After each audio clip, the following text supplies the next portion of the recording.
dunidan aan ku noolnahay qoomiyad kasta waxa ay ku suntan tahay dal u gaar ah oo Rabbi ku manaystay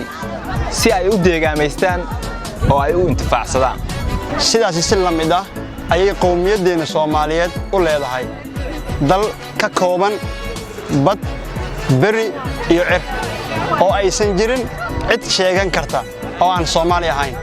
miyaadan ka daragsanayn in khayraad aysan haysan dariskeenu Allah nagu manaystay haddaba muwaadin ma ogtahay in cadow cadaan iyo madow leh ay tartan ugu jiraan sidii ay u qaadan lahaayeen khayraadkaas Allah nagu manaystay haddii shalay shisheeyuhuna qaybiyay maanta oo la marayo qarnigii xadaarada ilbaxnimada iyo waxwada qabsiga bal ka waran haddii duulaan lagu yahay badeeni qadiyadda difaaca badeenu waxay taabanaysaa qof kasta oo muwaadin Soomaaliyeed ah sida dhalinyarada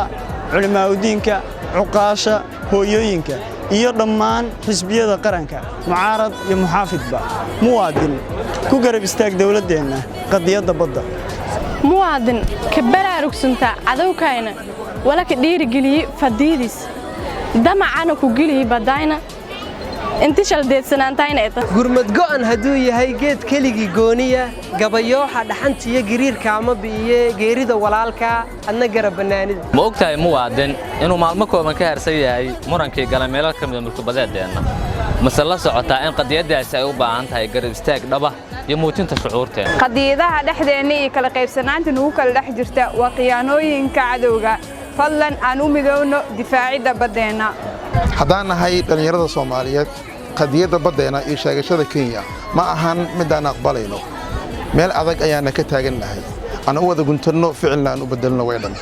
dhamaanteena naganooy ciidan qaran siin wada jir in difaacna dalkeen ninkan tayada soli kare uma yeelo suu rabo sida dunida qaarkeed ninna kobaha uma sido Soomaali baan muwaadin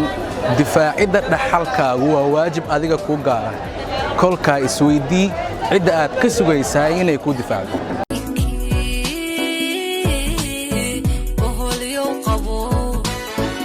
hadii lagu yiri badrool badan baa halka ku jira biyaha aniga iska leh